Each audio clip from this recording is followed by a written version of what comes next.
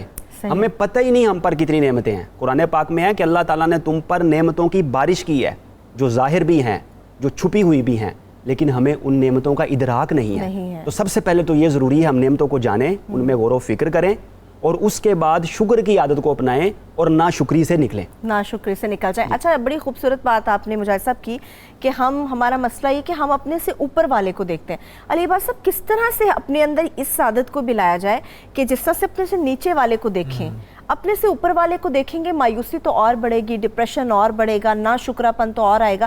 یہ اپنے سے اوپر والے کو کیوں ہم دیکھتے ہیں؟ بسم اللہ الرحمن الرحیم، صلی اللہ علیہ حبیبہ سیدنا محمد وآلہ وسلم. میرے خیال سے اپنے سے اوپر والے کو ضرور دیکھنا چاہیے اور انسان کو امپروومنٹ کرنی چاہیے، اور یہ نہیں سوچنا چاہیے کہ میں اس کی جگہ پہ آ جاؤں. اس کو یہ سوچنا چاہیے کہ میرا جو کل مقام تھا اس سے میں نے اپنے آپ کو بہتر کرنا ہے. مقابلہ ہم جس کو اوپر دیکھ رہے ہوتے ہیں ہم تو کہتے ہیں میں اس کی جگہ پہ جاؤں گا. نہیں، جب اس کی جگہ پہ اگر لیٹ سپوز آپ نے کسی کو مار کیا ہوا ہے کہ آپ نے اس کی جگہ پہ جانا ہے، آپ نے 10 سال لگا دی اس کی جگہ پہ پہنچنے کے لیے، اور وہ اس سے آگے چلا جا چکا ہوگا اس وقت تک، تو بہتر یہ نہیں ہے. میں بھی جب اس فرسٹریشن اسٹریسز سے گزر رہا تھا ایک زمانے میں، تو میں نے واصف صاحب کا نا ایک کال جو ہے نا وہ مجھے نظر سے گزر گیا. میری وہ زندگی کا بڑا ٹرن اوور تھا لائف کا. بالکل شاگرد بیٹھے ہوئے تھے واصف صاحب کے پاس. واصف صاحب سے پوچھتے ہیں کہ واصف صاحب خوش نصیب کون ہے؟ اب سب کے دماغ میں یہ سوال آ گیا کہ واصف صاحب دیکھتے ہیں اب کیا جواب دے. واصف صاحب نے ایک پاز لیا اور اب سب کے دماغ میں یہ آ گیا جواب. اب کیا دیتے ہیں واصف صاحب؟ کہیں گے کہ جو علم میں بہتر ہے وہ سب سے خوش نصیب ہے، جس کے پاس مال و دولت ہے وہ سب سے زیادہ خوش نصیب ہے، یا جس کے پاس بہت بڑا عہدہ ہے، طاقت ہے، وہ خوش نصیب. اب یہ سب کے دماغوں میں نا یہ جوابات جو ہے وہ گھومنے شروع ہو گئے. واصف صاحب نے اتنا تاریخی جملہ بولا which was the life turnover for myself. Wasif صاحب فرماتے ہیں خوش نصیب وہ ہے جو اپنے نصیب پہ خوش ہے. دیکھیں یہ ہمارے ہاتھ ہیں، ہماری آنکھیں ہیں، ہماری ٹانگ ہیں، اگر ہم صحیح طرح تندرست ہیں یہ بہت بڑی نعمت ہے. خوش قسمت کوئی نہیں ہے. انسان جو ہے وہ آگے کو دیکھتا ہے، جو اس کے پاس موجود ہو، یا تو وہ پاسٹ میں زندگی میں گزارتا ہے اپنا وقت، جو اس کے ساتھ تکلیفیں پریشانیاں وہ گزری ہوئی ہیں اس کے دماغ سے وہ نہیں نکلتی. ایک وہ آگے کا دیکھ رہا ہوتا ہے. تو جو شخص اپنے ناؤ میں رہتا ہے اور جو ناؤ میں جو اس کے پاس چیزیں موجود ہیں اس کا شکر گزار کرتا رہتا ہے. شکر گزاری کی بڑی خوبصورت سائنس ہے. جتنا آپ شکر گزار کرتے رہتے ہیں نا، آپ کے اندر ہیپینس، ایک اچھا جذبہ، سیٹسفیکشن آپ کے اندر آتا رہتا ہے، تسکین ملتی ہے، اور آپ کو پھر اور ملتا رہتا ہے. میرے پاس بہت سارے ایسے لوگ آتے ہیں جو کہتے ہیں کہ ہمارے پاس سب کچھ ہے، گاڑیاں بھی ہیں، بنگلے بھی ہیں، ہمارے پاس پاور بھی ہے، لیکن ہمارے اندر خوشی نہیں ہے. ہم اندر سے خالی محسوس کرتے ہیں، سکون سا نہیں ہے. اگر آپ نے خوشی کا لیول اور شکر گزاری کا لیول اور بڑھانا ہے تو جو نعمتیں آپ کو خدا نے دی ہیں وہ آپ تقسیم کرنا شروع کر دیں. صحیح ہے، کیا بات ہے، اتنی خوبصورت بات. ڈاکٹر عمران کی طرف چلیں گے. اچھا ڈاکٹر صاحب، ناشکرے پن پہ یا شکر گزاری کی عادت کو اپنانے کے اوپر بات ہو رہی ہے. شکر گزاری کہہ دینا کافی ہوتا ہے، جیسے ہم الحمدللہ کہہ کے بات ختم کر لیتے ہیں، یا واقعی اندر سے بھی ہمارا شکر گزار ہونا بڑا ضروری ہوتا ہے؟ اور ناشکرا پن ہمیں کن مسائل کی طرف لے کر جاتا ہے؟ دیکھیے جب بھی ہم یہ بات کہتے ہیں، کوئی بھی بات ہم کہیں، جیسے کہتے ہیں کہ جیسے آپ نے کہا الحمدللہ بالکل صحیح، سب خیریت سے، لیکن آپ اپنی طرز دیکھیں کیا کہتے ہیں ہم، لیکن، اور پھر اپنی ایک داستان سناتے ہیں کہ ہو کیا رہا ہے. لیکن کے سے پہلے جتنی چیزیں سب ڈیلیٹ ہو گئی ہیں. اس کا مطلب ہے سب آپ نے خود بخود اس کو مٹا دیا ہے. جو بھی اللہ بڑا مہربان ہے لیکن پتہ نہیں کل کیا ہوگا، اس کا مطلب آپ نے پہلے ہی مٹا دیا اللہ مہربان نہیں ہے. یا تو اللہ ہے یا پھر لیکن ہے. تو اگر میری بہن آپ یہ ہم جس طرف آپ نے اشارہ کیا، آج کا بہت خوبصورت موضوع ہے آپ کا، اس سے بہت زیادہ ناشکر ہیں ہم جتنا آپ جس طرف آپ نے اشارہ فرمایا. بعض دفعہ اللہ تبارک و تعالیٰ اتنا مہربان ہو جاتے ہیں کہ ابھی وہ بات جو ہمارے سوچ میں ہوتی ہے، ذہن میں ہوتی ہے اور زبان پر نہیں آئی ہوتی، اللہ تبارک و تعالیٰ وہ بھی پورا کر دیتے ہیں. ہم کسی کے بارے میں سوچتے ہیں وہ سامنے آ جاتا ہے، ہم کوئی فون ملانے کی کوشش کرتے ہیں اس کا فون آ جاتا ہے، وہ نعمت ہمارے پاس میسر ابھی ہم نے سوچا ہے، زبان تک نہیں لائے ہیں، اللہ اس کو مینیفیسٹ کر دیتا ہے، منظور مقبول کر لیتا ہے. اور اس کے بعد بھی ہمارا جملہ اگلا کیا ہوتا ہے؟ کاش اللہ سے کچھ اور مانگ لیا ہوتا. یعنی ہم نے وہ شکر نہیں ادا کیا کہ ابھی تو یا اللہ تو نے مجھے بولنے کی بھی زحمت نہیں دی تھی اور تو نے میری یہ دعا سن لی. میں ابھی بھی یہ نہیں کہہ رہا ہوں اللہم لک الحمد کلو ولک شکر کلو، اللہ تبارک و تعالیٰ تیرا لاکھ لاکھ شکر ہے کہ تو نے مجھے بولنے نہیں دیا، میری سوچ اور میرے دل کا حال جان لیا اور میری لاج رکھ لی اور پورا کر لیا. میں پھر بھی کہہ رہا ہوں نہیں یہ تو کچھ نہیں ہوا، کاش کچھ اور بھی مانگ لیا ہوتا. تو جو میں نے مانگ لیا، جب یہی مجھے قبول نہیں ہے، یہی مجھے نصیب نہیں ہے، یہی مجھے راضی نہیں کر رہا، یہی مجھے خوش نہیں کر رہا، تو میں مزید مانگ کے کیا کروں گا؟ میری جیب میں 5,000 روپے ہیں اور میں اس سے خوش نہیں ہوں، اس 5,000 روپے کا استعمال نہیں جانتا، تو 50 لاکھ روپے کے پیچھے کیوں بھاگ رہا ہوں جو میں 5,000 روپے بھی کا استعمال جو ہے وہ نہیں جانتا؟ یہ تو میں بتا رہا ہوں آپ کا رویہ ہے ہمارا کیا ہے. لیکن قرآن پاک نے بڑا واضح طور کے اوپر بتایا، سورہ نمل کی آخری آیات کا ترجمے کی ترجمانی ہے کہ ھذا من فضل ربی، یہ میرے رب کا فضل ہے. یہ اس لیے ہے کہ ہم آزمائے کہ کون شکر کرتا ہے، اور جو شکر کرتا ہے وہ اپنے لیے ہی شکر کرتا ہے، اور جو شکر نہیں کرتا وہ کفر کرتا ہے. اس دنیا کے اندر واضح طور پر 2 گروپوں میں انسان تقسیم ہوتے ہیں، ایک شکر کرتا ہے اور ایک ناشکرہ ہوتا ہے. جو شکر کرتا ہے وہ اللہ تبارک و تعالیٰ کی نعمتوں کا ادراک بھی کرتا ہے اور اپنے حساب کی تیاری بھی کرتا ہے، اور جو شکر نہیں کرتا وہ ناشکرہ ہوتا ہے. اللہ تبارک و تعالیٰ کہتے ہیں یہ کفر کرتا ہے. اس کا مطلب یہ جو ہماری نعمتوں کو نہیں مانتا وہ ہم کو ہی نہیں مانتا. قرآن پاک کہتا ہے اِنَّ اِلَيْنَا إِيَابَهُمْ ثُمَّ إِنَّ إِلَيْنَا حِسَابَهُمْ، اور بے شک تم پلٹ کے واپس آؤ گے اور ہم تمہارا حساب لیں گے. اور کس چیز کا حساب لیں گے؟ سورہ تکاثر کی آخری آیت، ثُمَّ لَتُسْأَلُنَّ يَوْمَئِذٍ عَنِ النَّعِيمِ، تم سے تمہاری ہر نعمت کا حساب لیں گے. اس کا مطلب یہ ہے کہ جو شخص بھی، آپ کے سوال کا جواب میں دے رہا ہوں، جو شخص بھی اپنی نعمتوں کا حساب دینے کے لیے تیار ہے وہ ہمیشہ شکر کے مقام پہ ہوگا، موجود رہے گا. صبح سویرے پاکستان، صبح سویرے پاکستان. شکر نہ کرنا وہ ہوتا ہے کہ ایک مصیبت ہے جو اپنے ارد گرد ہم منڈاتے رہتے ہیں اور لے کر آتے ہیں. ان مصیبتوں میں تو ہم لوگ خود گھرے ہوئے ہیں، ان مصیبتوں سے چھٹکارا کیسے پائیں؟ کیونکہ اس سے بات تو مایوسی کا ایلیمنٹ صحیح بات ہے. 2-3 طرح کی مصیبتیں ہوتی ہیں، ایک قدرتی آفات ہوتی ہیں، ایک حکومتی آفات ہوتی ہیں، ایک وہ اپنی ذات کی آپ نے مصیبتیں ایک اپنی ذات کی آفات ہوتی ہیں جو آپ نے وہ جو ذاتی جو تکلیفیں انسان نے خود سے ایک مصیبت کو دماغ میں رکھ کے بنایا ہے. میری تحقیق کے مطابق وہ زیادہ ہوتی ہیں انسان کے لیے کہ میں نے کپڑے کیسے پہنے ہوئے، میرے بارے میں کوئی کیا سوچ رہا ہے، میرے بارے میں کوئی کیا کہہ رہا ہے، مجھے اس نے ایسا کیوں کہا، مجھے اس نے ایسا کیوں دیکھا.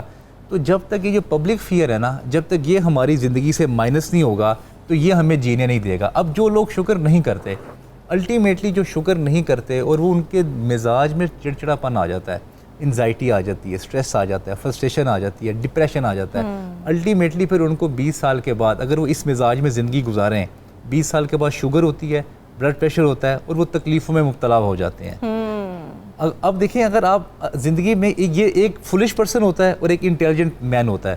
انٹیلیجنٹ مین وہ ہے جو شکر کر کے جو قدرت کی جو اور نعمتیں ہیں وہ اپنی طرف اٹریکٹ کر لیتا ہے. اور جو فولش مین ہوتا ہے وہ ہر وقت چڑچڑے پن میں اور ہر وقت جو ہے وہ کمپلیننگ اینڈ اچھا اس سے جو لوگ کمپلیننگ اینڈ بلیمنگ کرتے ہیں، آپ غور کیجیے گا سرورت، ان سے لوگ بھی دور ہوتے رہتے ہیں. وہ کہتے ہیں یہ تو ہر وقت دماغ کا پاتا رہتا ہے، یہ تو فرسٹریٹڈ، یہ ہر وقت روئے گا، ہر وقت کوئی نہ کوئی بکواس کرے گا، اس سے دور ہو جائے. اب وہ دوری کی وجہ سے دیکھیں کیا نقصان ہوتا ہے، وہ الون ہو جاتا ہے، وہ لونلینس کا پھر شکار ہوتا ہے. جب وہ پھر کتھارسس کرنے کے لیے اس کے دوست، اس کے رشتہ دار، اس کے دوست احباب جب اس کو نہیں ملتے تو پھر وہ مزید سٹریس ہو جاتا ہے. الٹیمیٹلی پھر وہ ایک وقت ایسا بھی آتا ہے کہ وہ خدا کے سے بھی جو ہے وہ ناشکری کا اظہار کرتا ہے، اور پھر وہ خدا سے یہ بھی کہتا ہے کہ یہ میری وجہ سے نہیں ہوا. وہ رسپانسبلٹی اپنی نہیں ڈالتا، وہ حکومت پہ، لوگوں پہ، سسٹم پہ، اور وہ انسان کی نشانی ہے. اور وہ پھر ہر وقت یہ روتا رہتا ہے. تو جتنا زیادہ وہ روتا رہے گا وہ اپنی مشکلات کو بڑھاتا رہے گا. اور ہر کوئی ایک اچھے اور پازیٹیو انسان کے پاس بیٹھنا چاہتا ہے. جو لوگ یہ کہتے ہیں نا سروت، آپ اکثر دیکھتے ہوں گے ہماری دوستیاں نہیں ہوتی، ہمیں لوگ سمجھتے نہیں ہیں، ہمارے لوگ آئیڈیاز کو انڈرسٹینڈ نہیں کرتے. ان کے اپنے اندر اتنی ویکنیسز اور اتنی کمیاں، اتنا غصہ، اتنا زیادہ فرسٹریشن موجود ہوتی ہے.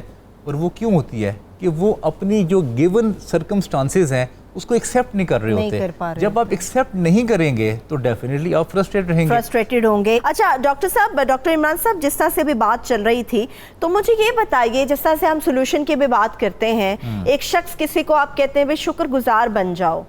اب وہ شکر گزار بنے کیسے جب وہ فرسٹریٹڈ ہے، نا شکرا پن اس کے انگ انگ میں بھرا ہوا ہے، اس کی زبان سے کبھی الحمدللہ پراپر نہیں نکلے گا. اب اس کو شکر گزار بنائیں تو بنائیں کیسے؟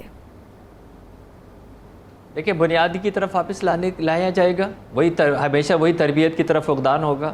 ایگزامپلز جو ہے وہ دی جائیں گی کہ دنیا میں جن میں بہت سارے لوگوں کے پاس کچھ نہیں تھا، انہوں نے کیا کارنامے انجام دے دیے. ہمارے اپنے معاشرے کے اندر عبدالستار عیدی، حکیم سعید مرحوم شہید، ایسے بہت ساری ایگزامپلز ہیں کہ جنہوں نے کیا کیا کارہائے انجام دیے اپنے انہی صلاحیتوں کو، یعنی جو ان کو اللہ تبارک و تعالیٰ نے جو ان کو نعمتیں دیں، اونچی نعمتوں کو استعمال کر کے انہوں نے کیسا جو ہے وہ معاشرتی انقلاب جو ہے وہ برپا کیا.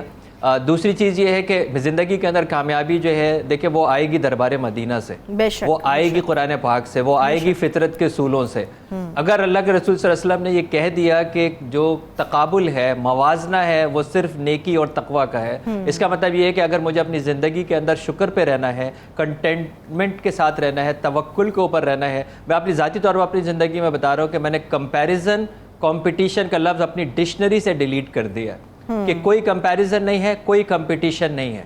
کیونکہ اگر کمپٹیشن اگر ہے تو اللہ کے رسول نے کہا صرف نیکی اور تقوی کی طرح ہے. جس طرح دوسرے ڈاکٹر صاحب نے کہا کہ اگر کسی نے نیکی کی ہے تو اس میں کیسے اضافہ کر سکتا ہوں، اپنے علم میں کیسے اضافہ کر سکتا ہوں تاکہ لوگوں کو بھلا پہنچا سکوں. میں اور کیا نیکی کے خیر خواہی کے کام کر سکتا ہوں کسی کو دیکھ کے. میں عبادات میں کیسے اپنے آپ کو جو ہے وہ اضافہ کر سکتا ہوں. یہ وہ خالی خیر خواہی اور نیکی کا راستہ ہے جس کے اوپر مقابلہ ہو سکتا ہے. باقی دنیاوی کسی بھی مقصد کے لیے کمپٹیشن اور کمپیریزن کرنے کا مطلب یہ کہ میں دوسرے جیسا ہونا چاہ رہا ہوں، دوسرے سے بہتر ہونا چاہ رہا ہوں. یہ وہی تباہی ہے جس کے اوپر جو ہے وہ ناشکری شروع ہوتی ہے، جہاں پر انسان سمجھتا ہے کہ میں کافی نہیں ہوں. کیونکہ آپ یاد رکھیں زندگی کے اندر ہمیشہ آپ سے بہتر شخص کوئی ہوگا، آپ سے زیادہ مالدار ہوگا، آپ سے زیادہ پڑھا لکھا ہوگا، آپ سے زیادہ اسٹیٹس والا ہوگا. اور یہ وہ دوڑ ہے جہاں کبھی نہیں پہنچیں گے، کیونکہ آپ آج سے نکل جائیں گے اور آنے والے دھوکے والے کل کو، جس کو کہتے ہیں دنیا دھوکہ بن جاتی ہے تمہارے لیے، اس کے اوپر جو ہے وہ بھاگتے رہیں گے. صحیح ہے، ٹھیک ہے، ٹھیک ہے. بہت شکریہ ڈاکٹر عمران ہمارے ساتھ موجود تھے. آپ کے وقت کا بہت شکریہ. میں 3 پریکٹیکل سٹیپ بتاتا ہوں. میرے پاس صرف 2 منٹ ہو گئے. دیکھیے میں 3 سٹیپ بتاتا ہوں. آزادی جو ہے نا وہ انسان کے لیے بہت بڑی نعمت ہے. 3 جگہ میں بتاتا ہوں لوگوں کو جہاں وزٹ کریں. وہ جیلوں میں جائیں، وہ تھانہ کچہری میں جائیں، اور وہ ہاسپٹلز میں جائیں. 1 مہینے میں وہ 1 چکر یہ ضرور لگائیں. وہ دیکھیں گے کہ کتنی تکلیف میں ہیں لوگ وہاں پہ، جو لوگ ہاسپٹلز میں رہتے ہیں اور جن کو ڈاکٹرز میں ہیں. جیسے ابھی میری بہن نے کہا کہ انہوں نے کہہ دیا کہ جی اب یہ لا علاج مرض ہے. کبھی ایسے لوگوں سے ملیں. یہ جو ہم نے زیادہ تکلیفیں بنائی ہوئی نا دماغ میں، ہم اپنی لگژریز کو پانا چاہتے ہیں. صحیح. لگژریز اگر نہیں بھی ملیں گی تو جو چیزیں اب جیسے ہی آپ ہاسپٹلز میں جائیں گے، بیماروں کو دیکھیں گے، تکلیف میں دیکھیں گے، آپ کو خوشی کا احساس. آپ جب تھانوں میں جائیں گے، جب آپ جیلز میں جائیں گے، آپ دیکھیں گے میں آزاد زندگی گزار رہا ہوں، پھر بھی آپ کو خوشی کا احساس ہوگا. جب آپ تھانہ کچہری میں جائیں گے، لوگوں کو رولتے ہوئے لڑائیوں میں، مسئلوں میں دیکھیں گے، آپ تو دیکھیں گے میرا تو کوئی مسئلہ نہیں ہے. تو آپ میں یہ پریکٹیکل سٹیپس ہیں اٹھانے والے. ٹھیک ہے. اچھا ڈاکٹر مجاہد صاحب، لاسٹلی مجھے یہ بتائیے گا کہ شکر گزاروں کے لیے ہمارے اسلام میں اجر کیا ہے، ہمارے دین میں اجر کیا ہے؟ جی اجر کے حوالے سے تو جیسے بات ہو رہی تھی کہ دیکھیے اللہ تعالیٰ نے مغفرت کا فرمایا ہے، اگر چاہوں تو بخشوں. رزق کا فرمایا قرآن پاک میں، چاہوں تو دوں. علم کا فرمایا چاہوں تو دوں. لیکن شکر کا فرمایا کہ میں شکر کرنے والوں کو ضرور جزا دوں گا، دیتا رہوں گا. اور آخر میں یہ کہنا چاہوں گا کہ شکر گزاری کا جذبہ ایسا ہے کہ اللہ تعالیٰ کے ساتھ ساتھ انسانوں کا بھی ہمیں شکریہ ادا کرنا چاہیے. کیونکہ حدیث شریف میں ہے جو انسانوں کا شکریہ ادا نہیں کرتا وہ اللہ کا شکریہ ادا نہیں کرتا. اور بزرگان دین تو یہ فرماتے ہیں کہ ہر نعمت کا، ہر چیز کا شکریہ ادا کریں. انسان کے ہر سانس میں 2 نعمتیں موجود ہیں. جب وہ سانس باہر نکالتا ہے، زندگی پھٹتی ہے، اندر لے کے جا رہا ہے، اس کو خوشی اور راحت محسوس ہو رہی ہے. اور واصف علی واصف صاحب کے اس جملے پہ اختتام کرنا چاہوں گا. وہ کہتے ہیں کہ اس گناہ پر بھی اللہ کا شکریہ ادا کریں، اللہ کا شکر ادا کریں جس پر آپ کو توبہ کی توفیق مل جاتی ہے. خوبصورت، بے حد کیونکہ خوبصورت. وہ نیکی بہت بری ہے جو غرور پیدا کر دے، اور وہ گناہ اچھا ہے جس کے بعد توبہ اور عاجزی پیدا ہو. توبہ کر لیں. چلیے اس خوبصورت بات کے ساتھ ہی صبح سویرے پاکستان سے مجھے اجازت دیجیے. ہمارے مہمانوں کا بھی بے حد شکریہ، اور آج کے اس شو کا فیڈ بیک ہمیں ٹویٹر اور فیس بک پیج پہ ضرور دیجیے گا. اپنا بہت سا خیال رکھیے. خدا حافظ.